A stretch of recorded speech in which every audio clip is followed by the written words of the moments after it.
Buhay motorcycle taxi rider, bakit hindi ka nalang magtrabaho ng minimum? Bakit hindi ka nalang mag-apply sa siguradong bayad ang araw mo? Mag-employee ka nalang para safe ka pa. May hiring dun, try mo mag-apply. Okay lang sa'yo kahit nasa kalsada ka. Delikado kaya yan tapos everyday ka nakamotor.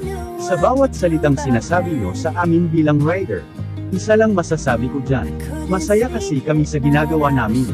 Kahit mahirap, delikado papalayan namin. Para sa malinis na diskarte. Alam mo kung bakit mas pinili ko yan kesa maging empleyado. Sa pagiging rider natuto ako maging matyaga.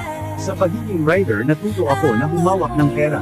Sa pagiging rider mas natutunan ko mas mahalaga ang tiwala kesa sa pera. Sa pagiging rider natuto ako makitungo sa iba't ibang ugali ng mga tao. Sa pagiging rider marami ako lugar na puntahan at nalaman. Ang sarap maging rider kasi wala kang boss. Ang sarap maging rider kasi hawak mo oras. Ang sarap maging rider kasi kapag pagod ka na pwede kang magpahinga at hindi ka obligado pumasok kapag may sakit ka. Ang sarap maging rider kasi pwede ka umuwi kapag may importante tawag sa'yo.